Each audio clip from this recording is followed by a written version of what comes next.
When I wanted to kickstart my channel like last year, I asked you for some questions. You asked me, where was my collecting going? What was I looking to purchase next? That's not normally a topic I like to cover, but you know what? For the first time ever, I'm going to talk about it today. See me after the intro and we'll get into it.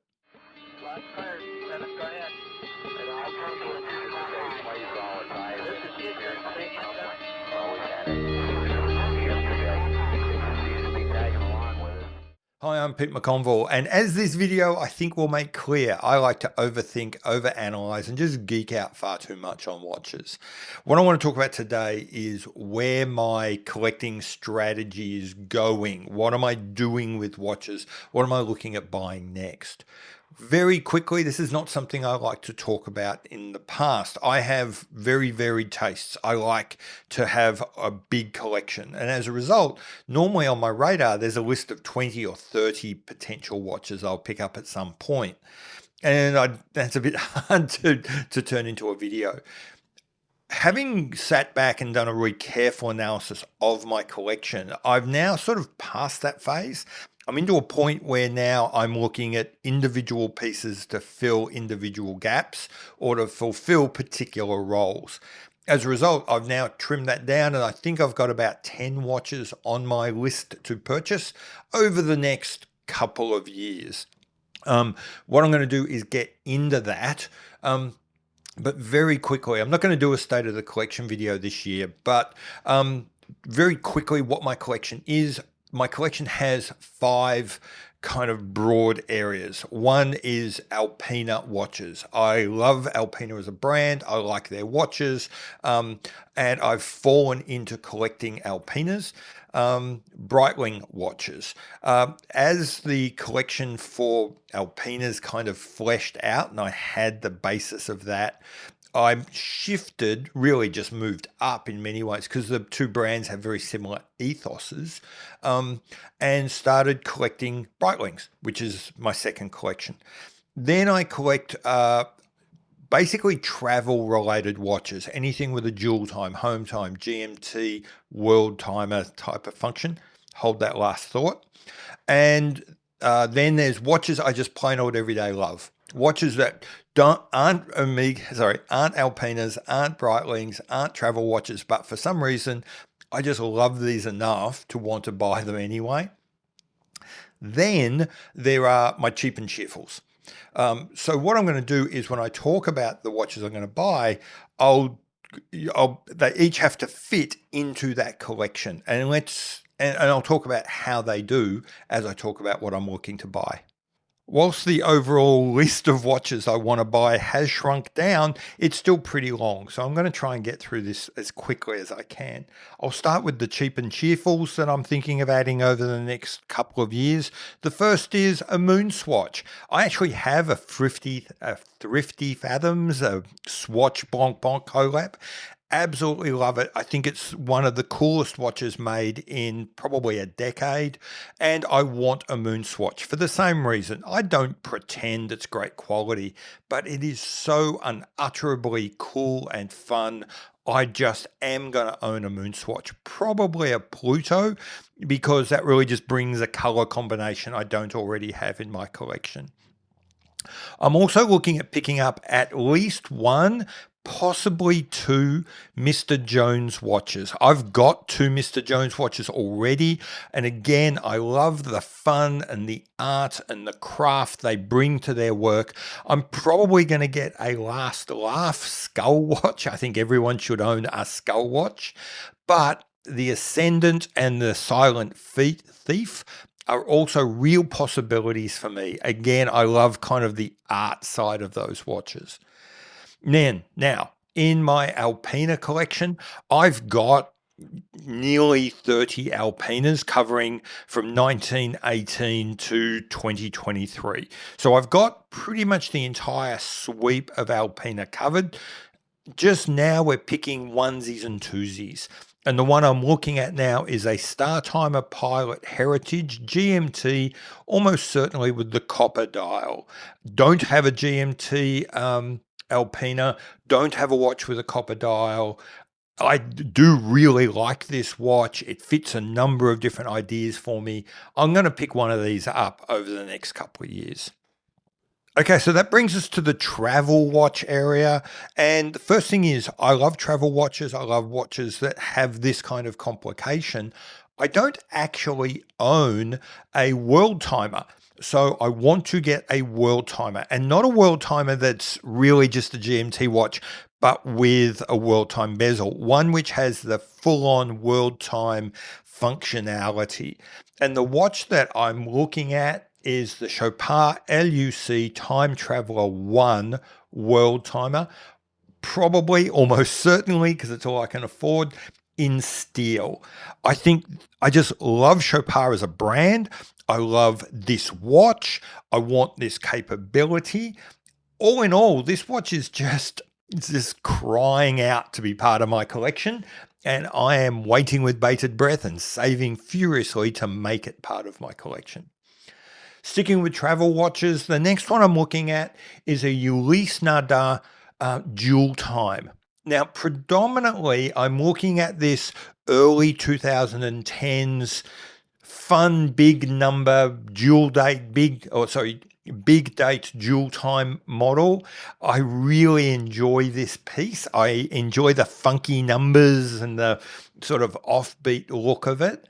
So this one with the black dial and the white hands with that little pop of orange is the one I'm most likely going to get. There is a possibility that I could pull the trigger on an earlier version of this called the San Marco, essentially the same watch, but these ones came out really during 2002, 2010. They're a little bit cheaper, and you can play with some really fun colors. I might sort of push the boundaries here, and I'm toying with picking up the pink mother of pearl and diamond indice model, because I think that would just act, one, I've got nothing else in the collection, anything like that. And two, it would just be a really interesting play on, sort of mixing and matching gender styles. Okay, so moving from travel into Breitling, as I said, I've sort of filled out my Alpina collection, and I've become a bit more tolerant to spending money. So I've moved from collecting Alpinas to Breitlings. This comes in two categories, exactly like my Alpinas, sort of old and new. I'll start with the old. Looking at getting a Breitling Navitimer Cosmonaut from the early 70s, a reference 819. So this is not the original. The original is the 809. Next generation along. I think it's a little bit cleaner. It's a little bit larger. It's a little bit easier to use. It's a very busy dial, and it does a little bit better being larger as a result. It's ultimately going to come down to price, availability, and condition for which one I get. But yeah, all in all, I just love that watch, and I'm going to be getting something like that. The next Breitling I'm after is the Breitling reference 2112-15. I've actually already got one of these watches, but this watch came in two very different dials, both of them extraordinary, both of them really strange, and different enough that I think a collection can easily stand having two watches theoretically of the same reference. I am going to get one of these watches. This watch may actually constitute a grail for me now, in that they are almost impossible to find.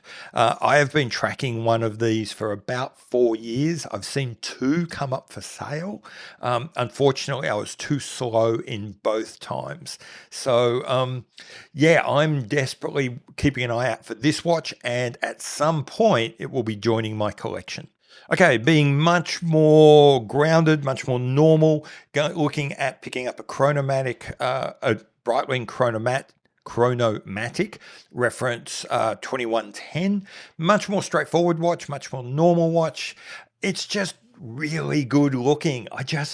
Every time I see this watch, I think I want one.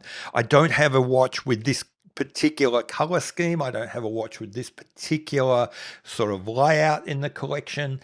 And yeah, I really love it. I think if you're paying attention, you will notice that there's a real time period here that gets me for Breitling, sometime from around about 1965 to around 1975. That 10-year period, I just love what they did. I think I'm going to end up with about 6 or 7 watches out of that collection. I also do want to pick up some modern watches from the Breitling catalogue. We're probably looking at a new aerospace. I do really like the current version, but there's been rumours going for 2 years that there's something new coming out. So I'll definitely be sort of holding off to see what, if and when something new comes out, is that what I want? So there'll be an aerospace, just which one, I'm not sure. I also do want to add at least one modern chronograph. I'm looking at possibly 3 different watches falling into this category. The first would be a salmon or copper dialed Chronomat 42. I'm not normally a bracelet guy, but I have tried the Rouleau bracelet. It's great fun. It fits real. It's very comfortable in a way that most bracelets aren't. It comes on a butterfly clasp, which I love. So something like that is a very real possibility. Also, there's a possibility of a Breitling B01 Premier in 42, also with the copper dial. Again, everything I just said before. This is an incredibly pretty watch, an achingly pretty watch. Great movement, nice and thin, very robust. Not a color I've already got, not a style I've already got in my collection. It would really fit well. So that brings us to the last collection, which are just my plain old everyday love it watches. The watches that don't necessarily fit any other sort of criteria, they don't fit any of the other collections, but for whatever reason, I just really want to have one. The first of these watches is the Hermes H08. I don't know exactly which version, which colorway, maybe one of the DLC titanium ones, maybe a normal straight steel one. I'm really not sure. As I get closer, I'll narrow in on the actual reference I want, but I will own a Hermes H08. I love the design effort that's gone into this watch. When you talk about design effort, of course, you start talking about the Bulgari Octo Finissimo, and I will be adding one of these to my collection. I particularly like the less favored steel version. The titanium is nice, and they can make it thinner and they can make it lighter, and a whole bunch of other things are good about the titanium. But Bulgari really let themselves play a bit when it comes to the steel versions. More special editions, some more interesting variations. And so I'm really thinking that at some point I want to pick up one of the weirder steel Bulgari Octo Finissimos. And the final watch, which is on my to buy list, I'm actually down on the waiting list for this watch, and it should be delivered in 2027. I think I'm expecting it, is an Anordain. I'm looking at a Model 1. It'll be a large. And that means of that colorway, I'm really aiming towards the Japanese ox blood. Yeah, I love the way this particular red works, and on top of that, I don't own any red dialed watches. So again, it really would bring something new to the collection, and it's something I love. So it's ticking off on both of those boxes. If I could, I would also, I'd actually prefer the Plum Fume dial, but at the moment that's only offered in a medium, not a large. And I really want the large. I have not got on board the small watch train, so I want that 40-something millimeter, not the 30-something. Okay, so that's it. I can't make any promises that nothing will be added or removed from the list, but that list has been pretty stable now for about 1.5 years, and so it's just a case of saving up and then chipping down on it. In some cases, it's about finding the watch. At least one of those watches hasn't been for sale anywhere in the world for over 2 years. I haven't been able to find it, so I think that might make it the definition of my new grail. Yeah, that's it. I'd love to know what your collecting strategies are. How do you go about doing it? Does my strategy sound like crazy talk to you? Yeah, Do all that down in the comments below. I've been Pete McConville. This is my channel. This is what I do, and I'll see you later. Bye.